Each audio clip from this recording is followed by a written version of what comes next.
샬롬 할렐루야. 사도행전 1장 11절 이르되 갈릴리 사람들아 어찌하여 서서 하늘을 쳐다보느냐. 너희 가운데서 하늘로 올려지신 이 예수는 하늘로 가심을 본 그대로 오시리라 하였느니라. 아멘. 제목은 부활입니다. 우리 주님의 부활의 의미와 성경상에 나타난 부활에 대한 내용을 살펴보겠습니다. 우리는 이 말씀을 통해서 영적으로 큰 깨우침을 얻으며 부활의 소망이 더욱 넘치시기 바랍니다. 첫째, 부활의 소망을 주신 주님. 사정없이 내리치는 채찍 소리와 예수님의 손과 발에 못 박히는 망치 소리를 들을 때 또 피로 온몸에 뒤범벅이 되신 예수님의 모습을 보면서 애통의 눈물을 흘리게 되지요. 그러나 그 이후에는 얼굴에 미소를 띠고 가벼운 발걸음을 되실 겁니다. 그 이유는 무엇일까요? 우리 주님이 부활하심으로써 행복한 결말을 맺기 때문입니다. 주님의 부활은 실제로 일어난 역사적 사건입니다. 십자가에 달려 죽으셨다가 무덤에 장사된 지 3일 만에 부활하신 주님은 얼마간 제자들 앞에 나타나 보이시다가 승천하셨지요. 사도행전 1장 9절에는 이 말씀을 마치시고 저희 보는 데서 올리워 가시니 구름이 저를 가리워 보이지 않게 하더라 하신 대로 부활의 주님이 승천하시는 장면이 나옵니다. 특히 하늘에 올리워 가실 때에 구름이 주님을 가리워 보이지 않게 했다고 구체적으로 묘사하고 있는데 이는 영의 세계가 있음을 알려주기 위함이지요. 만일 구름이 가려주지 않았다면 주님이 계속 하늘로 올라가시는 모습이 보여야 할 것입니다. 하지만 주님께서 구름 속으로 사라지셨다는 것은 바로 영의 세계로 들어가셨음을 뜻하지요. 부활 승천하신 주님께서는 우리 눈에 보이지 않는 영의 세계로 들어가 아버지 하나님이 계신 4차원 세계로 바로 가셨습니다. 제자들은 더 이상 주님이 보이지 않는데도 하늘을 자세히 쳐다보고 있었지요. 그때 흰옷을 입은 두 사람, 곧 천사들이 제자들의 곁에 서서 이렇게 말합니다. 사도행전 1장 11절 갈릴리 사람들아 어찌하여 서서 하늘을 쳐다보느냐. 너희 가운데서 하늘로 올리우신 이 예수는 하늘로 가심을 본 그대로 오시리라 했지요. 이 말씀은 공중 강림이 아니고 재림이에요. 재림은 이 땅의 7년 환란이 끝나고 나서 재림이에요. 그 안에 7년 환란 있기 전에 공중 강림이 있어요. 공중 강림이 있고 그때는 주님이 2000층 문제 이렇게 내려 우리가 올라가고 그래서 되는 것이고 이때는 재림이에요. 이 예언대로 부활 승천하신 주님은 장차 영광의 구름을 타고 우리를 데리러 다시 오실 것입니다. 사망 권세를 깨뜨리고 부활 승천하심으로 우리에게 부활의 소망을 주신 예수 그리스도 우리 주님께 모든 감사와 영광을 올려드립니다. 두 번째, 주님의 부활은 무엇을 의미하는 걸까요? 첫째로는 죽어서 썩어 없어질 몸이 영원한 생명을 얻게 되었음을 의미합니다. 사람은 누구나 죽습니다. 히브리서 9장 27절에 한 번 죽는 것은 사람에게 정하신 것이라 말씀하신 대로이지요. 가족이나 지인의 죽음을 지켜보신 분들은 이 사실을 절감하셨을 것입니다. 그 누구도 죽음을 피할 수는 없지요. 성경에 기록된 에녹이나 엘리야처럼 산채로 들림 받은 분을 제외하고는 말입니다. 창세기 3장 19절에 보면 하나님께서 아담에게 네가 얼굴에 땀을 흘려야 식물을 먹고 필경은 흙으로 돌아가리니 그 속에서 네가 취함을 입었음이라. 너는 흙이니 흙으로 돌아갈 것이니라 하셨습니다. 이 말씀대로 사람의 몸은 흙으로 지어졌지요. 시간이 지나면 신체 기관들이 늙고 약해져서 생명 활동이 둔해지다가 결국 완전히 멎어 버리지요. 이때 몸에서 영혼이 떠납니다. 이렇게 시체가 된 몸은 썩어서 한 줌의 흙이 됩니다. 우리 주변을 보면 어릴 적 또는 한창 젊은 나이에 불치병으로 죽거나 교통사고, 화재, 자연재해 같은 불의의 사고로 숨지는 경우도 많습니다. 이런 경우에는 시체가 심하게 훼손되기도 합니다. 숨이 끊어지기도 전에 병균이나 바이러스, 암세포로 인해서 몸이 부패되기도 하고 자동차에 치여서 온몸이 이질러지기도 합니다. 물에 빠져 익사한 사람을 수일 만에 건져내거나 화재 현장에서 시체를 수습한 경우에는 얼굴을 식별하지 못할 정도로 뭉그러져 있기도 하지요. 우리가 바른 신앙을 갖기 위해서는 언제든 내 자신의 죽음이 닥칠 수 있음을 직시해야 합니다. 우리는 주님이 내 영을 언제 불러 가신다 해도 구원받을 준비가 되어 있어야 하겠지요. 기왕이면 더 좋은 천국에 갈 수 있는 준비를 항상 하고 살아야 합니다. 그렇지 않고 여전히 죄를 지으면서 나중에 회개하면 되겠지 하다가 하나님이 영혼을 불러 가신다면 그때는 이미 늦습니다. 이런 앞서 말씀드린 끔찍한 일들은 지금 이 시간에도 우리가 사는 이 세상 곳곳에서 실제로 일어나고 있지요. 우리 몸은 아무 힘없이 상하고 결국 형체도 없이 사라지는 유한한 것입니다. 우리 모두가 주님을 만나기 전에는 결국 죽어서 몸은 한 줌의 흙이 되고 영혼은 지옥에 가야 하는 존재였지요. 하지만 주님의 부활은 우리가 죽는다 해도 다시 살아날 수가 있고 또는 죽지 않고 영원히 살 수 있는 길을 활짝 열어주신 사건이었습니다. 주님을 믿지 않는 사람이 죽으면 그 다음은 지옥이지요. 반면에 주님을 영접하고 믿다가 죽은 사람은 잠을 잔다고 합니다. 왜냐하면 몸은 무덤에 장사되지만 영혼은 몸에서 빠져나와 천국의 대기 장소인 낙원에 가기 때문이지요. 이 얼마나 놀랍고 감사한 일입니까?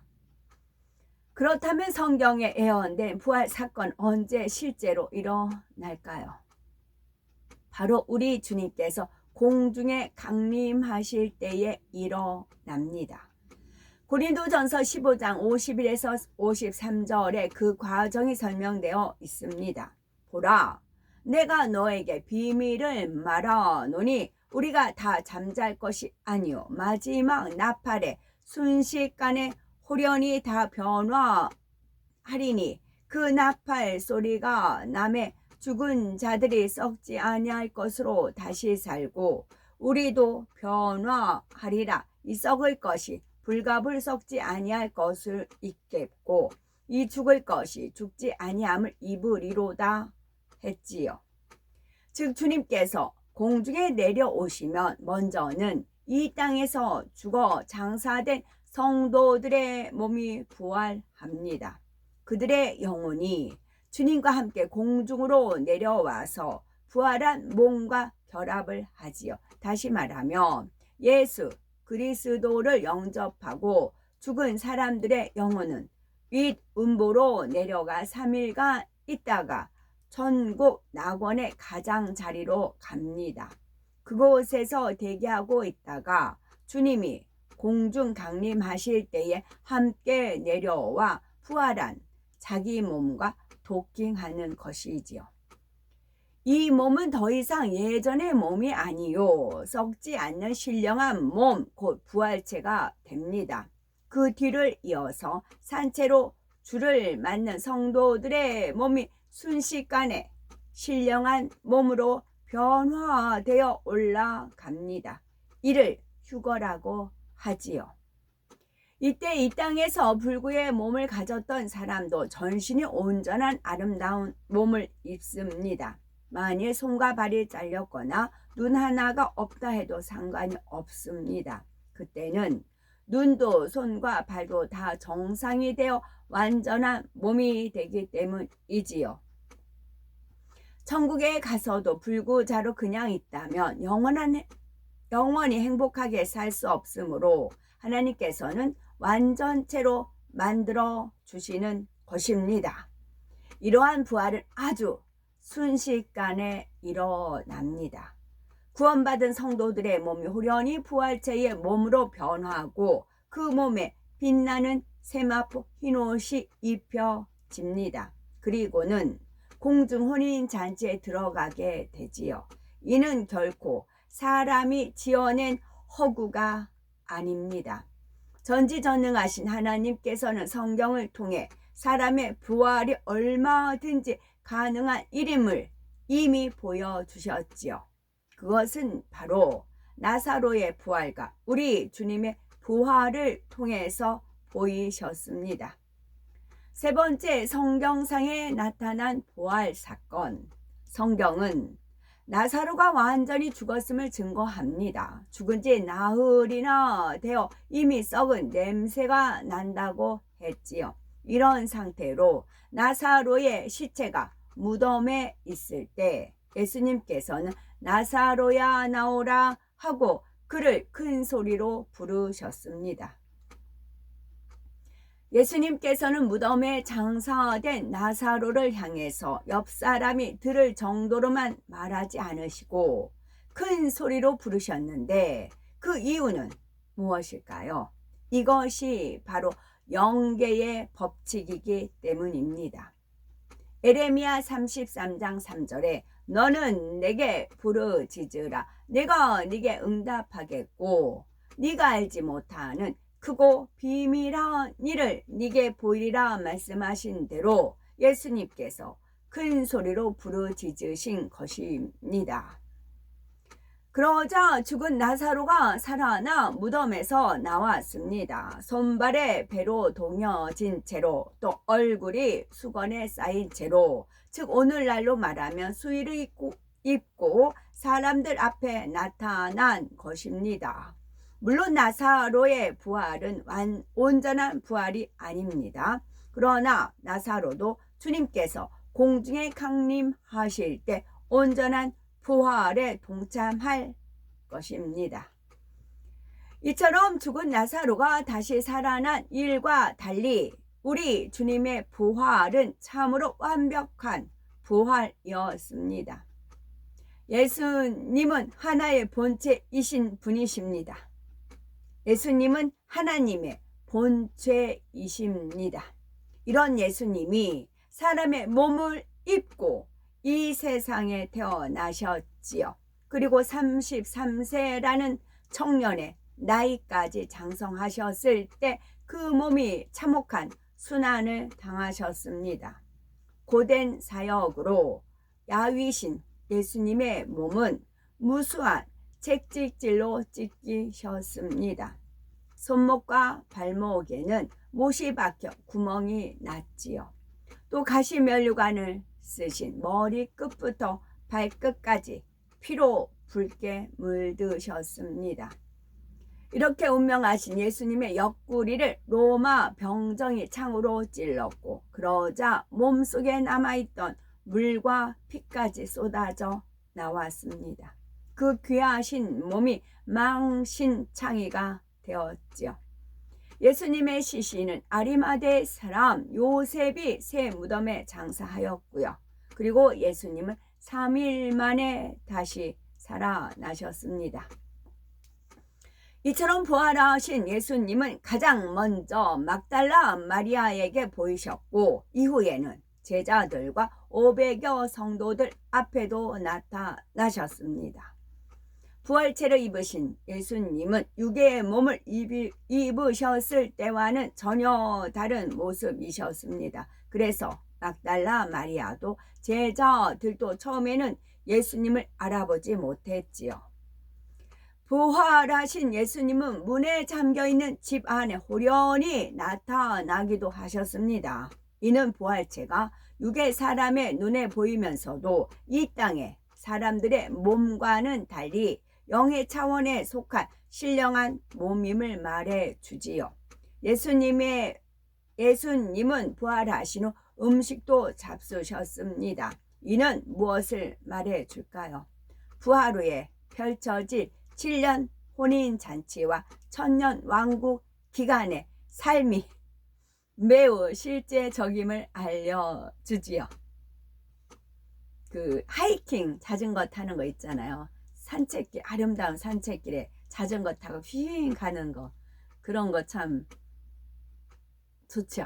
그래서 주님한테 주님과 하이킹이요. 그렇게 마음의 소원을 품어보기도 해요. 그러면 주님 오케이 그러세요. 그러면서 뒤에 쭉 이제 따라오죠. 아름다운 천년왕국. 저는 천년왕국에 대한 삶을 많이 주님께서 꿈꾸게 해주세요. 우리 이렇게 하자, 이렇게 하자, 이렇게 하자. 그러세요. 영체를 입은 후 펼쳐질 천국의 삶도 마찬가지입니다. 천국은 상상 속의 세계가 아니라 손으로 만질 수가 있고 느낄 수가 있는 실체이지요. 그러면서도 영원히 죽음을 볼 일이 없으니 얼마나 꿈 같은 일입니까? 그러나 이는 꿈이 아니요 현실이요 머지않아 장래에 일어날 일입니다. 우리는 천국과 지옥, 심판이 있음과 내세와 영계가 있음을 결코 의심하지 말고 분명히 믿어야 합니다. 믿음 갖게 해달라고 기도하세요. 하나님 믿어지지 않아요. 믿어지게 해주세요. 구하면 하나님께서 허락하십니다. 하나님께서는 많은 것을 보여주시고 항상 때를 따라서 우리가 보고 만지며 듣고 믿을 수 있도록 역사해 주십니다. 이러한 큰 은혜를 베풀어 주신 아버지 하나님과 우리 주님께 모든 감사와 영광을 올려드립니다. 아멘.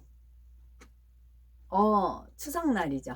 추석날 전날, 추석 전날 누구 이제 젊은 어떤 사람 악수를 딱 했어요. 그러면서 제가 너무 소스라치게 놀라면서 마음이 순간에 너무 아팠어요. 이 젊은 남자분 손이 머슴손인 거예요. 근데 직장은 누구나 부러워하는 대기업의 사무직이에요. 그 막노동도 하네요. 근데 손을 잡는데 머슴손이에요. 1년 전까지만 해도 그랬진 않았을 것 같아요. 너무 마음이 아파서 이제 기도원, 근처에 기도원이 있어요. 그래서 가서 1시간 거리예요. 버스 타고 가서 이제 기도를 했어요. 기도를 하면서 거기 기도원은 마음껏 부르짖어서 기도해도 좋잖아요. 그래서 기도하면서 그 악수했을 때 그 머슴 같은 그 손을 떠올리면서 다른 말은 못하겠고 그 손을 떠올리면서 마음이 아픕니다.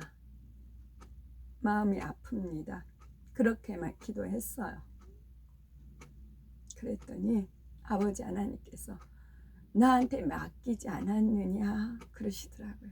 그것은 그 아이가 태어날 때 제가 엄마 노릇을 제대로 못하니까 하나님이 대신 키워주세요. 하나님 앞에 맡깁니다. 라고 기도를 했거든요. 나한테 맡기지 않았느냐 그러면서 제가 이제 맡겼던 그 대목을 떠올려 주시더라고요. 그러면서 천국의 대궐 같은 집을 주기 위해서 그런 거다. 그 과정이 있다는 거죠. 그래서 사랑으로 감당하고 있으니까 괜찮다. 그렇게 위로를 해 주시더라고요. 그래서 이제 기도 끝나고 내 영혼이 은총 입어 중환제진 그거를 이제 3절까지 부르고 기도는 마무리됐습니다. 설사 우리는 하나님께 맡겨도 우리는 잊어버리잖아요. 저는 잊어버렸죠. 근데 하나님은 기억을 하셔서 그 아이를 천국에, 종착지는 천국이에요. 이 땅의 삶이 아니고, 이 땅에서는 상급 쌓는 일이고 천국에서가 종착지예요. 그래서 대궐 같은 집을 주기 위해서 손이 머슴 같도록 섬기는 일을 하고 있고, 사랑으로 섬기니까 괜찮다, 그렇게 위로를 해 주시더라고요. 만약 정말 착하고 예쁜 그런 와이프를 얻었다면 손이 그렇게 머슴손이 안 되었겠죠. 또 본인이 선택한 삶이기 때문에 탓하지도 못하고 손이 머슴이 되도록 그렇게 그러더라고요. 그래서 우리 삶은 이 땅이 아니라고요. 천국이라고요. 천국. 그래서 어떤 이제 안 가보니까 이제 몰라, 이사 갔다는 데도 안 가서 이제 모르는데 그 삶이 이제 훤히 보여있죠. 어떤 삶을 살고 있구나 알겠죠. 그랬더니 천국에 대궐 같은 집을 주기 위해서 그런 거다, 그런 이제 은혜를 주셨죠. 아멘.